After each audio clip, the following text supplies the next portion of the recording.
Bismillahirrahmanirrahim. Alhamdulillahirabbil alamin. Wassalatu wassalamu ala asyrofil anbiya'i wal mursalin sayyidina wa habibina wa syafi'ina wa maulana Muhammadin wa ala alihi wa ashabihi ajma'in. Subhanaka la ilma lana illa ma 'allamtana innaka antal alimul hakim. La haula wala quwwata illa billahil aliyyil azim. Jamaah kaum muslimin wal muslimat rahimakumullah. Pada kesempatan sore menjelang petang ini, mari bersama-sama kita panjatkan syukur kita kehadirat Allah Subhanahu wa taala yang telah melimpahkan aneka macam nikmat-nikmatnya kepada kita semua, terutama nikmat sehat, usia panjang, hidayah iman Islam, taufik mudahnya kaki melangkah menuju taklim ini dalam rangka mengisi waktu untuk bersama-sama melaksanakan buka puasa di Masjid Babul Jannah tercinta ini. Hadirin hadirat jamaah kaum muslimin wal muslimat rahimakumullah. Saya juga baru sampai dari Galuh Pak Kartono. Tadi jam 5 kurang 20 menit mandi lalu ke sini. Alhamdulillah masih sehat Pak, walaupun jarak jauh dan Jogja sudah mulai macet di sana sini. Alhamdulillah sehat sehingga bisa menyampaikan taklim pada sore hari ini di Masjid Babul Jannah tercinta ini. Jamaah kaum muslimin wal muslimat rahimakumullah. Manusia kita semua dihadirkan di alam dunia ini tidak ada motif lain kecuali untuk beribadah, tunduk patuh kepada Allah. Allah Sang Khalik yang menjadikan makhluk-makhluk ada di muka bumi ini semuanya adalah agar makhluk tunduk patuh kepada Allah. Lebih-lebih manusia dan jin yang sudah Allah jelaskan dalam Al-Quran, wa ma khalaqtul jinna wal insa illa liya'budun. Dan tidaklah aku Allah ciptakan jin dan manusia kecuali untuk beribadah kepada Allah Subhanahu wa ta'ala. Allah tidak menyebut malaikat, Allah pun tidak menyebut setan atau iblis, karena mereka itu adalah makhluk-makhluk eksak, makhluk-makhluk yang pasti pertama pasti taatnya kepada Allah. Tidak ada malaikat yang ingkar kepada Allah. Semua malaikat akan melaksanakan perintah-perintah Allah. Walaupun malaikat itu tugasnya monoton, malaikat senantiasa mengatakan sami'na wa ata'na. Dari dulu tugasnya mencabut nyawa, tidak pernah bosan nyawa urusannya, dan tidak pernah protes terhadap instruksi yang diberikan Allah Subhanahu wa ta'ala. Barangkali kalau manusia diberikan instruksi ketika tugasnya monoton, dia akan protes. Pimpinan, mau sekali-kali variasi, jangan saya yang diutus terus. Pimpinan, kalau boleh saya usul, jangan di bidang ini saya sekarang menjadi seorang menteri atau seorang pembantu. Manusia seringkali bosan, malaikat tidak. Walaupun menjaga neraka sudah tugasnya malaikat Malik, maka itu urusannya mengadab manusia yang ingkar kepada Allah. Ini yang saya sebut makhluk eksak, pasti taat kepada Allah. Setan, iblis, makhluk yang eksak pula, tidak pernah ada kesempatan iblis setan itu mengajak manusia untuk taat kepada Allah. Tidak pernah. Dengan segala daya upaya, iblis setan itu mengajak manusia untuk bermaksiat kepada Allah, untuk ingkar kepada Allah. Itu sudah menjadi profesinya Pak Udin. Ya. Maka hati-hati dengan makhluk yang namanya setan ini. Ketika ada bisikan-bisikan yang mengarah kepada kemaksiatan, kemungkaran, ketidaktaatan kepada Allah, maka itu adalah melanggar apa yang diperintahkan Allah dan berdampak pada konsekuensi logis yang bersangkutan akan mendapatkan dosa dan murka Allah Subhanahu wa taala. Maka segera banting setir untuk kembali kepada jalan Allah, mengikuti petunjuk dan perintah Allah Subhanahu wa taala. Jamaah kaum muslimin wal muslimat rahimahumullah. Sementara manusia ini makhluk yang berkemungkinan taat kepada Allah, pun boleh jadi manusia ingkar kepada Allah.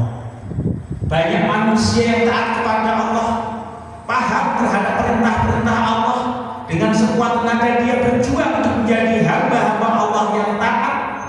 Pun ada manusia yang jelas tahu, paham kalau itu adalah larangan Allah, dengan sekuat tenaga bahkan dia untuk melanggar larangan Allah, bahkan mengajak teman-temannya, mengajak kolehannya, mengajak kelompoknya berbondong-bondong untuk menjadi makhluk-makhluk yang ingkar kepada Allah Subhanahu wa ta'ala. Ini manusia ya Pak ya, yang kadang-kadang kita ini fluktuatif iman dan takwa kita kepada Allah. Barangkali karena momentum bulan Ramadan, auranya bulan Ramadan, yang seringkali kita terbawa arus emosi karena bulan Ramadan, lebih cenderung taat kepada Allah. Apalagi dalam posisi puasa. Dan kadang-kadang saya juga heran dengan saya dan publik. Luar biasa Ramadan ini. Maka dulu pernah saya diskusi sama teman saya, jangan kita terjebak dengan bulan Ramadan. Kita hidup di atas 12 bulan. Dari mulai bulan Syawal, bulan Muharram, Syawal sampai dengan Dzulqa'dah dan Dzulhijjah, 12 bulan kita diminta untuk beribadah kepada Allah. Tidak ada ketentuan, hei manusia, kau beribadah kepada Allah hanya di bulan Ramadan. Setelah bulan Ramadan, silahkan kau pray. Tidak ada. Mentang-mentang sudah luar biasa ibadahnya di bulan Ramadan, di luar Ramadan kita kemudian off ibadah kepada Allah. Tidak. Di bulan Ramadan kita puasa, bahkan di malam hari kita laksanakan sholat tarawih berjamaah, dilanjutkan dengan tilawah Al-Quran. Masjid mana ketika di bulan Ramadan habis sholat isya tarawih langsung tutup, tidak ada. Masjid yang paling besar di kota Jogja sampai masjid yang paling kecil itu ketika di bulan Ramadan, waktu malam hari, manusia-manusia beriman asik dan sibuk membaca Al-Quran. Apakah iya Al-Quran hanya dibaca ketika di bulan Ramadan? Pak Martono? Saya kira tidak. Ya, Quran itu dibaca setiap hari, setiap saat. Di luar Ramadan pun Quran harusnya kita baca dalam rangka untuk menumbuh kembangkan nilai-nilai iman dan takwa kita kepada Allah Subhanahu wa ta'ala. Maka jamaah sekalian, kaum muslimin wal muslimat rahimakumullah, Allah menjadikan manusia dengan aneka macam keadaan, status sosial, dan aneka macam perbedaan-perbedaan yang ada. Saya dengan Pak Martono berbeda usia, Pak Martono dilahirkan dulu, saya belakangan. Tapi kalau meninggalin Pak Martono, saya ikhlas, saya belakangan, monggo terserah Allah. Ya kan? Ada yang oleh Allah kulitnya hitam kayak saya, ada yang kulitnya putih kayak London, ada yang maaf badannya itu ditinggikan kayak saya, ada yang dipendekkan kayak Ucok Babra. Ini semua adalah atas kehendak Allah, tapi tidak menjadikan manusia kemudian dengan berbedanya yang ada padanya, status sosial, suku bangsa, warna kulit, struktur tubuh, dan sebagainya. Hanya satu yang menjadi kriteria mulia di mata Allah adalah takwanya kepada Allah Subhanahu wa Ta'ala. Orang boleh kaya dan orang kaya boleh bertakwa. Orang sederhana atas izin Allah dan ujian Allah boleh menjadi manusia mulia di mata Allah dengan takwanya kepada Allah Subhanahu wa Ta'ala. Kita semua sedang berlomba-lomba untuk menjadi manusia mulia di hadapan Allah Subhanahu wa Ta'ala. Yang kadang-kadang maaf, manusia itu kalau dinilai oleh manusia semangatnya setengah mati. Ada ajang lomba kepala sekolah berprestasi, luar biasa. Ada ajang lomba kontes apa? Ya, Miss Universe. Ada ajang lomba dengan suara lagunya dangdut, lagu dangdut KTI. Nanti hadiahnya mobil, hadiahnya uang ratusan juta. Berlomba-lomba manusia itu untuk mengikuti kontes dan ajang perlombaan itu, dan akan bangga ketika menjadi pemenangnya. Semua akan bangga ketika mendapatkan apresiasi karena mendapatkan kejuaraan atau pemenang karena prestasi yang diraihnya. Ini dalam pandangan manusia, manusia sudah amat bangga dan senang ketika mendapatkan apresiasi dari manusia. Begitu Bu ya. Panjenengan ketika ada dalam suami senang boten Bu? Senang banget, ya kan? Panjenengan mendapatkan apresiasi dari mertua, senang banget, ya. Ini dari sana, tapi ini dari Allah. Maka Allah menjadikan manusia yang bermacam-macam ini ternyata mengerucut. Ketika kita lihat ayat Quran, ya ayuhan nas, inna khalaqnakum min dzakarin wa untha wa ja'alnakum syu'uban wa qabaila ta'arafu inna akramakum indallahi atqakum. Oh, ternyata hanya satu indikatornya, yaitu yang paling bertakwa kepada Allah. Dengan indikator-indikator takwa yang telah Allah tentukan dalam tuntunan ajaran agama. Pada kesempatan ini izinkan saya sedikit akan menyampaikan bagaimana upaya kita meraih ketakwaan untuk mendapatkan apresiasi mulianya kita di hadapan Allah.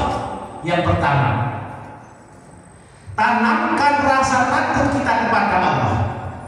Yang kadang-kadang manusia lebih takut kepada manusia, Pak. Mau berbuat maksiat, ada enggak ya CCTV yang mengincar kamu? Aman. Kemudian terjadilah pelanggaran hukum, terjadilah kemaksiatan, terjadilah tindak kriminal, karena takut dengan hukuman yang akan diberikan oleh manusia ketika perilakunya adalah berbuat yang melanggar hukum. Tapi kita sebagai orang yang beriman kepada Allah, harapannya ada internalisasi iman yang ada dalam dada kita, dalam sanubari kita. Allah melihat kita, Allah mengawasi kita, Allah akan membalas perbuatan kita sekecil apa yang kita laksanakan. Allah pasti akan melihat, walaupun barangkali masih terdetik dalam benak kita, niat kita belum sempat kesampaian diperbuat olehnya, baru niat Allah sudah melihat. Makanya alangkah strategisnya yang namanya niat, Pak. Maka banyak-banyaklah niat yang baik, tapi Tapi jangan niat-niat doang. Allah melihat. Ini hanya main-main kali. Jadikan niat itu yang terukur kawan, sesuai dengan sumber daya yang kita miliki. Jangan niatnya kemudian kita kebablasan. Oh, kalau nanti anakku lulus ujian diterima di SMA teladan, saya akan puasa 1 tahun penuh. Puasa 1 tahun penuh. Ini kan enggak realistis ya Bu ya. Boleh saya akan puasa selama 1 minggu. Puasa nadar. Saya akan buka masjid sebesar 1 juta. Semua. Ya kemudian seandainya anakku diterima menjadi pegawai negeri, maka akan saya sumbang sendiri sebesar 1 miliar. Padahal kita gak punya duit Pak Walsono. Ini namanya nazar yang kebablasan. Silahkan untuk memperkuat apa yang menjadi azam kita. Silahkan kita bertransaksi kepada Allah dengan kompensasi yang semuanya diniatkan ibadah kepada Allah Subhanahu wa Ta'ala. Ini yang pertama adalah tanamkan dalam jiwa kita rasa takut kepada Allah. Takut untuk melanggar larangannya, takut untuk meninggalkan perintahnya. Sehingga ketika manusia berbuat baik, tidak peduli manusia lihat apa tidak, ada CCTV terpantau atau tidak, ini ada kesempatan saya berbuat baik, cukuplah Allah yang mengetahui dan akan membalas. Kita berharap ridhonya, sudah ada otomatis dalam diri kita semangat untuk berbuat kebaikan yang semata-mata niatnya adalah karena Allah Subhanahu wa Ta'ala, ikhlas karena Allah. Tadi saya di kantor Pak, sendirian Pak, semua guru sudah pulang, pegawai sendirian Pak saya. Kadang-kadang kalau pikiran manusia yang tidak ikhlas Pak, otak kulit. Tapi ini konsekuensi dari seorang pimpinan. Saya harus sabar. Pekerjaan selesai, saya punya target, harapannya segera selesai. Ya bismillah, ada waktu lebih kita niatkan untuk sedekah waktu. Ya kadang-kadang maaf, kita lebih senang ketika manusia itu berbuat yang minimalis atau sesuai dengan hawa nafsu. Tapi ketika manusia berbuat yang idealis, yang kadang-kadang jarang ditiru Pak.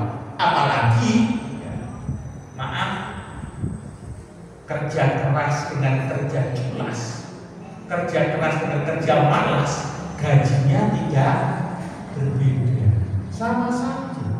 Tanggal saatnya tidak nambah. Kesan double culas, tanggal 1 gajian yang tidak berkurang. Nah ini kembali kepada nilai integritas. Nilai integritas, biarlah Allah yang akan membalas. Enak